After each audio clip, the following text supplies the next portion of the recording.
dans tous les domaines de ta vie. C'est en te transformant, en devenant meilleur, c'est en devenant quelqu'un de valeur que tu réussis. Ce n'est pas seulement dans le business, ce n'est pas seulement pour devenir riche, c'est dans tous les domaines de ta vie. Même dans ta relation amoureuse, même en amour, c'est en devenant meilleur que tu réussis. Écoute ça d'abord. Quel est le plus mauvais conseil que tu aies jamais entendu ou reçu en ce qui concerne les relations amoureuses? Trouve quelqu'un qui t'aime plus que tu l'aimes. Ah, ok. Bonne réponse, ok. Question numéro 2. Quel est le plus beau conseil en relation amoureuse que tu n'aies jamais reçu, que tu n'aies jamais donné ou entendu? Fais la liste des choses qui sont vraiment importantes pour toi, que tu voudrais trouver dans ton partenaire et deviens toi-même cette liste. Pour avoir le bon partenaire dans la vie, la clé, c'est pas d'aller chercher quelqu'un qui est parfait. C'est pas d'aller faire une liste de critères et dire, bon, est-ce que cette personne-là, elle est comme ci, elle est gentille, elle est ceci, elle est tendre? Non, ça ne marche pas. Parce que la personne idéale, la personne parfaite n'existe pas. C'est pas comme ça que ça marche.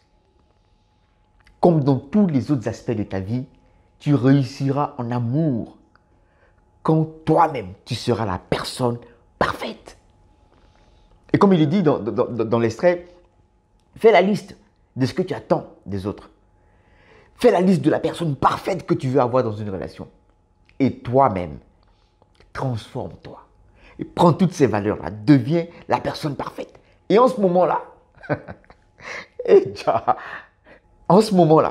tous ceux qui te rencontrent dans le domaine dans lequel tu t'es transformé, toutes ces personnes-là veulent de toi.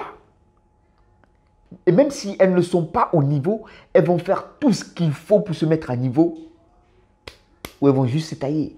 C'est un principe tellement fort et tellement puissant que si tu l'appliques, tu ne peux que te mettre à un niveau, mais vraiment exceptionnel. En te transformant de cette façon-là, tu deviens une personne exceptionnelle que tout le monde cherche et que ceux qui l'ont perdu regrettent et regretteront toute leur vie. Simplement parce que tu as accepté de te transformer, de devenir quelqu'un d'exceptionnel. Beaucoup de personnes hésitent. Ils se disent, elle ne me mérite pas, donc je ne devrais pas. Non. Sois la personne parfaite. Et quand ça ne marche plus, tu dis, je ne peux plus, ça ne marche pas. Ce principe-là ne s'applique pas seulement dans ta relation amoureuse. Il s'applique dans tous les domaines, tous les compartiments de ta vie.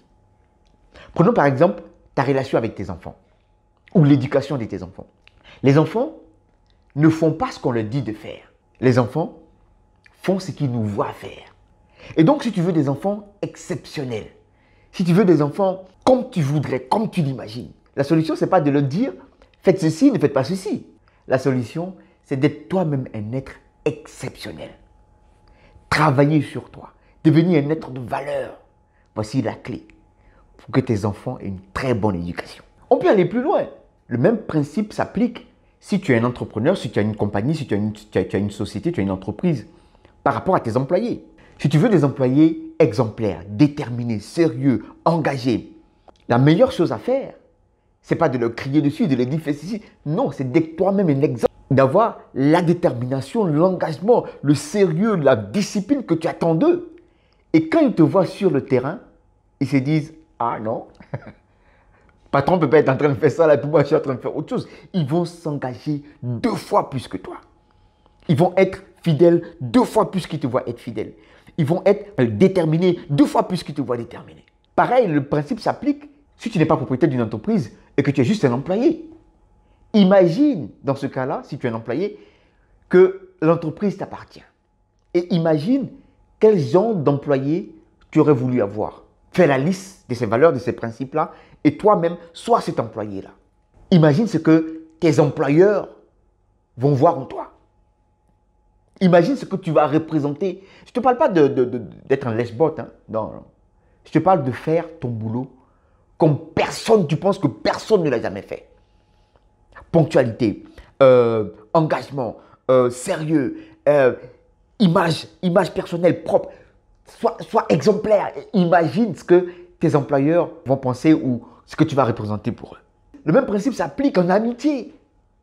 Deviens pour tes amis ce que tu penses qu'un ami, un vrai ami, un ami, mais je ne trouve pas le mot, peut être pour toi. Et deviens-le pour tes amis. Et ceux qui ne le méritent pas, imagine ce que tu seras. Gandhi disait, soyez le changement que vous désirez voir dans le monde. Devenir un homme de valeur, ça change ta vie dans tous les sens. On est ensemble.